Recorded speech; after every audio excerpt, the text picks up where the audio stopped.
మహానాడికి ముహూర్తం దగ్గర పడుతుంది. ఇది చినబాబుకి పట్టాభిషేక ముహూర్తమే అనేటువంటి వాదన ఉంది. తెలుగుదేశం పార్టీ అధ్యక్ష బాధ్యతలను చంద్రబాబు తప్పుకుని నారా లోకేష్కి అప్పగిస్తారు అనేటంత ప్రచారం ఉంది. ఈ సందర్భంలో ఇలాంటి సమయంలో అత్యంత ప్రతిష్టాత్మకంగా మహానాడు నిర్వహించాలి అని టీడీపీ అధిష్టానం భావిస్తోంది. అందుకు కేంద్రంగా అధికారంలోకి వచ్చిన తొలిసారి మహానాడుని కడపలో నిర్వహించాలని నిర్ణయించింది. కడప కేంద్రంగా మహానాడుని అత్యంత ఘనంగా నిర్వహించాలని టీడీపీ పెద్దలు భావిస్తుంటే ఇప్పుడు కడపలో టీడీపీ కార్యకర్తలు అంతగా ఆశించినంతగా అధిష్టానం కోరుకున్నట్టుగా కదలడం లేదు అనేటువంటి వాదన ఉంది. సహజంగా అధికార పార్టీ కాబట్టి ఏర్పాట్లకి పెద్ద సమయం ఏం పట్టదు, సులువుగానే వారం రోజుల్లోనే మొత్తం సర్వాంగ సుందరంగా కడప నగరాన్ని ఈ మహానాడు ప్రాంగణాన్ని సిద్ధం చేసేందుకు ఆస్కారం ఉంటుంది. కానీ కార్యకర్తలు స్వచ్ఛందంగా కదిలి వచ్చి పార్టీ కేడర్ అంతా కదిలి ఈ సభ నిర్వహణ ద్వారా వచ్చేటువంటి కలర్ వేరుగా ఉంటుంది. అది రాజకీయంగా మంచి ప్రభావాన్ని చూపుతుంది. ముఖ్యంగా జగన్మోహన్ రెడ్డి సొంత జిల్లాలో తెలుగుదేశం పార్టీ 2024లో సాధించినటువంటి విజయం గాలివాటం కాదు అని చాటేదానికి ఆస్కారం ఉంటుంది. కానీ తెలుగుదేశం పార్టీ నేతలు కానీ కేడర్ కానీ ఇప్పుడు అందుకు విరుద్ధంగా సాగుతున్నారు.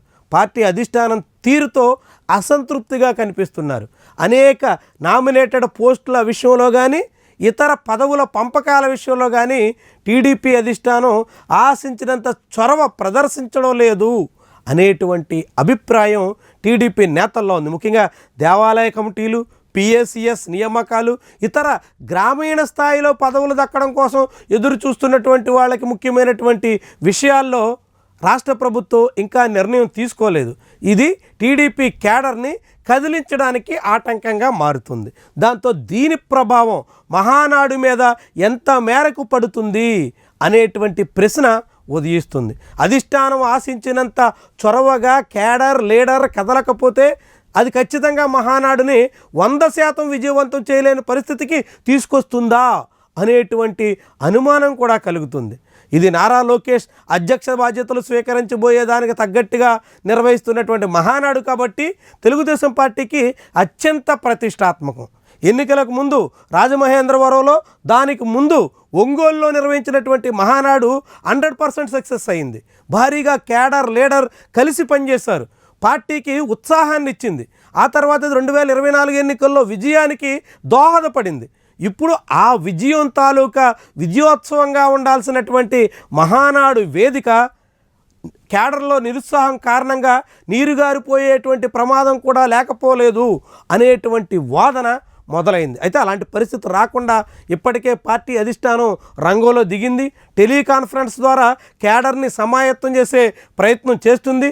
కడప జిల్లాలో తెలుగు తమ్ముళ్ళందరినీ గాడిలో పెట్టి ముందుండి నడిపించే ప్రయత్నానికి పూనుకుంది. కానీ ఇవన్నీ ఎంత మేరకు ఫలిస్తాయి అన్నవి ముఖ్యమైనటువంటి ప్రశ్నలు.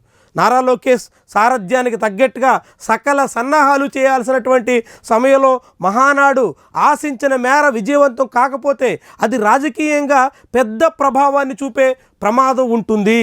ఒకవైపు వైఎస్ఆర్సీపీ 2024 ఓటమి నుంచి తిరిగి కోలుకుని అధికార పార్టీకి గట్టి సవాల్ ఇసరడానికి సన్నద్ధమవుతున్నటువంటి తరుణంలో తెలుగుదేశం పార్టీ మహానాడులో ఏదైనా తేడా కొడితే మాత్రం అది రాజకీయంగా అపారమైనటువంటి నష్టానికి కారణమవుతుంది అని తెలుగుదేశం పార్టీ నేతలు ఇప్పుడు బెంగతో ఉన్నారు. అలాంటి పరిస్థితి రాకుండా పూర్తి విజయవంతంగా అత్యంత సక్సెస్ఫుల్గా ఈ మహానాడు నిర్వహించాలని కడప నేతలు కొందరు పట్టుదలగా ప్రయత్నం చేస్తున్నారు. మరి వాళ్ళ ప్రయత్నాలు ఏ మేరకు విజయవంతమవుతాయి, తెలుగుదేశం పార్టీ అధిష్టానం ఆశించినట్టుగా కడప మహానాడు ఎంత మేరకు రాజకీయ ప్రభావాన్ని చూపగలుగుతుంది, అది తెలుగుదేశం పార్టీకి ఏ రకంగా ఉపయోగపడుతుంది, నారా లోకేష్ పట్టాభిషేక మహోత్సవంగా భావిస్తున్నటువంటి తరుణంలో ఈ ఫలితం, దీని వ్యవహారం ఏ మేరకు ఉంటుంది చూద్దాం.